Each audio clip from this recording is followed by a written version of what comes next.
Assalamualaikum warahmatullahi wabarakatuh.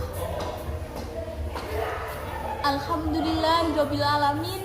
Puji syukur kehadirat Allah Subhanahu wa Ta'ala yang telah melimpahkan rahmat dan hidayahnya, sehingga pada kesempatan hari ini kita dapat bertemu kembali. Alhamdulillah. Teman-teman masih kuat puasanya? Jelas, harus semangat, harus kuat. Harus dong. Betul. Nah, pada kesempatan emas kali ini, izinkan saya ingin berdiskusi mengenai sholat jamaah dan sholat munfarid. Tentu saya tidak sendiri, ditemani oleh guru kita yang luar biasa, Bapak Ahmad Akrom. Assalamualaikum Pak Akrom, apa kabar? Waalaikumsalam. Alhamdulillah baik, luar biasa pada Ramadan kali ini ya Mbak.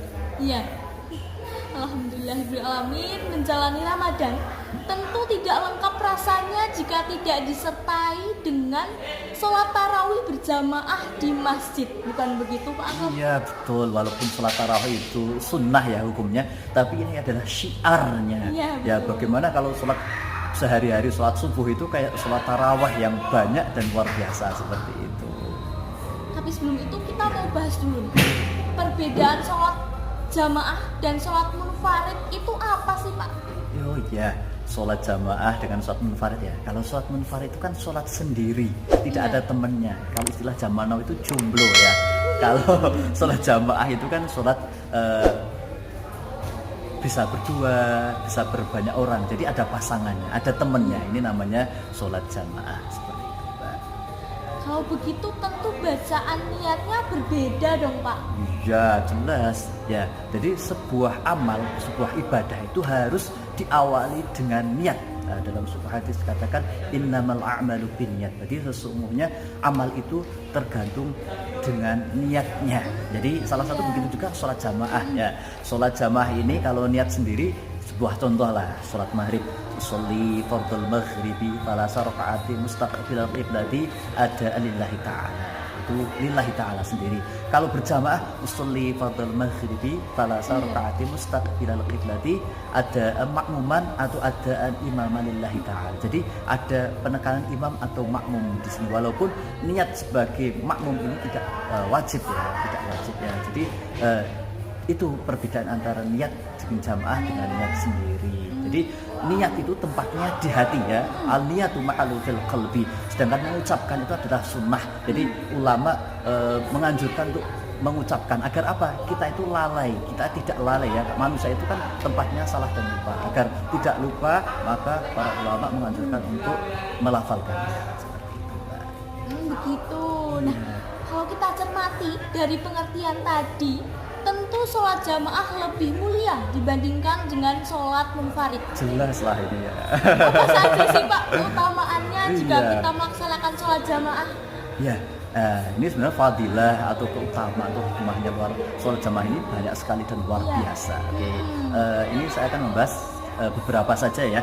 Oke, yang pertama bahwa hikmah sholat jamaah itu adalah menegakkan tiang agama. Dalam sebuah hadis dikatakan as-sholatu imaduddin faman aqamaha faqad aqamaddin wa man tarakaha faqad hadamaddin. Artinya apa? Salat itu adalah tiang agama. Barang siapa yang mendirikannya maka dia telah mendirikan agama, dan barang siapa yang meninggalkan salat maka dia telah meruntuhkan agama. Seperti itu. Itu yang pertama, Mbak. Terus yang kedua, bahwa sholat itu kan pahalanya adalah 27 derajat. Jadi dilipat gandakan, Allah melipat gandakan. Dalam sebuah hadis dikatakan sholatul jama'ati afdalu min sholatil fadhi bi 27 derajat. Jadi sholat jamaah itu lebih utama daripada sholat sendirian 27 derajat. Bayangkan di sini 27 derajat, jelas beda antara satu dengan 27 ya, jauh sekali. Nah, oke, itu yang kedua.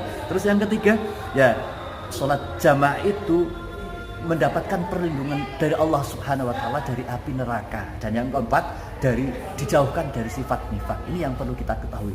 Rasulullah SAW menyampaikan dalam sabdanya, man atrakal jama'ata arba'ina yauman kataballahu bara'atan minan nari wa minan nifaq. Artinya apa?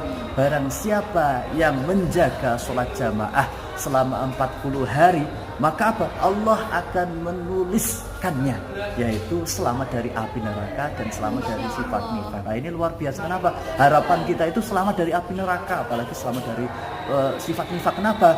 Nifak itu orang-orang munafik itu tempatnya adalah asfal safin, di neraka yang paling bawah. Ini harapan kita selamat bahagia dunia dan akhirat. Rabbana atina fid dunya hasanah wa fil akhirati hasanah wa qina adzabannar.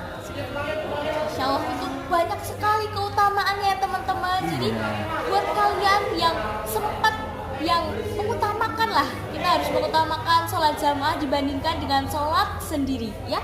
Dan selanjutnya berkaitan dengan ayat Al-Quran atau hadis, bagaimana Al-Quran atau hadis memerintahkan umat muslim untuk sholat jamaah? Ya, tadi sebenarnya dari hikmah itu sudah Bapak sampaikan beberapa hadis ya. Tadi mulai dari sholatul jamaah atau sholatul fardhi, terus as-sholatul imaduddin, terus man adrakal jama'ata arba'ina yauman. Itu hadis-hadis yang memperkuat bahwa kedudukan, keutamaan sholat jamaah. Baik, yang terakhir nih teman-teman, melihat kondisi saat ini, tentunya banyak sekali anak muda yang maunya cepat, maunya sendiri aja, nggak mau bareng-bareng. Maunya jomblo berarti. Karena takut imamnya lama lah, inilah, itulah. Nah, adakah kisah pada zaman Nabi tentang bagaimana perintah sholat jamaah itu ditegakkan?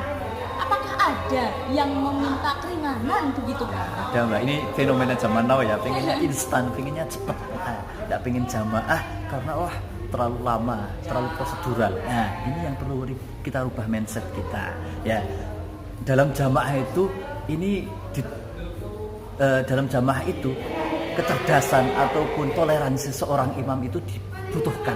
Ini juga menunjukkan dalam kehidupan bernegara, seorang pemimpin juga harus mampu toleran, memahami rakyatnya. Begitu juga dalam jamaah, seorang imam itu juga harus memahami keadaan jamaahnya. Jadi makanya seperti ini Mbak, seorang imam itu harus melihat jamaahnya. Kadang jamaah itu pengen cepet-cepet mau makan, mau apalah, mau aktivitas lain.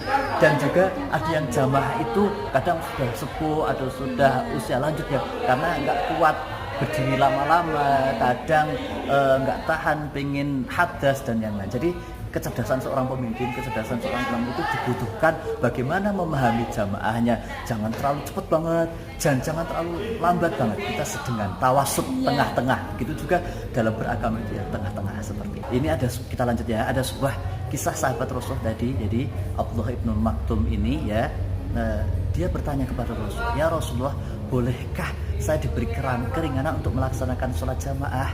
Ya, jawab Rasulullah, ya boleh. Ya, terus ketika Abdullah ibn Maktum ini sudah berjalan beberapa langkah, Rasulullah memanggil Abdullah ibn Maktum ini, wahai Ummul Maktum, apakah kamu mendengar seruan atau panggilan adzan sholat jamaah? Jawab Abdullah ibn Maktum, saya dengar ya Rasulullah. Ya, ketika itu Rasulullah, kamu harus tetap melaksanakan sholat jamaah. Nah, setelah itu apa? Abdullah ibn Maktum istiqomah dengan penuh semangat, dengan apapun keadaannya tetap melaksanakan sholat jamaah. Ini luar biasa ya Mbak. Jadi dia tetap semangat melaksanakan sholat jamaah. Nah, ini ada kisah lain juga. Jadi ketika Abdullah bin Maktum ini berjalan melaksanakan sholat jamaah ini sampai terjatuh, tersandung. Nah, bahkan sampai kakinya ini lecet. Dia hanya mengusapkan saja. Nah, ini saking semangatnya, saking luar biasanya melaksanakan sholat jamaah. Nah, ketika itu ada seseorang yang menolong Abdullah bin Maktum ini. Ya, ketika menolong, membantu, menuntun. Nah, akhirnya Abdullah bin Maktum ini tidak terjatuh ya. Nah, terus Abdullah bin Maktum itu bertanya kepada orang baik tersebut, wahai saudara, Anda ini siapa? Ya, jawab orang tersebut, Anda tidak perlu tahu siapa saya ini. Ya. Terus memaksa, Abdullah bin Maktum ini memaksa, kalau menyebutkan nama maka engkau akan aku doakan karena engkau sudah baik menolongku, mengantarkanku sampai ke masjid. Ya. Jawab orang tersebut, ketahuilah bahwa aku ini adalah seorang iblis. Kenapa aku menolongmu? Agar engkau ini tidak jatuh. Kenapa ketika engkau jatuh, maka apa? Allah, para malaikat akan mendoakanmu dan akan mengampuni dosa-dosamu. Nah, ini yang tidak aku inginkan Nah ini luar biasa. Jadi iblis ini memang sudah bertugas untuk menggoda manusia sampai akhir hayat. Nah ini kisah yang dapat kita ambil hikmahnya dari kisah Abdullah bin Maktum. Ya. Nah, baik teman-teman. Alhamdulillahirrahmanirrahim, sangat menambah wawasan sekali ya teman-teman. Iya. Terima kasih, barakallah ilmunya Pak Akram. Sama-sama Mbak. Tidak terasa ya teman-teman, telah sampailah kita di penghujung acara. Maka dari itu, saya mengucapkan terima kasih atas perhatiannya. Mohon maaf apabila ada kesalahan. Akhir kata, wabillahi taufiq wal hidayah. Wassalamualaikum warahmatullahi wabarakatuh.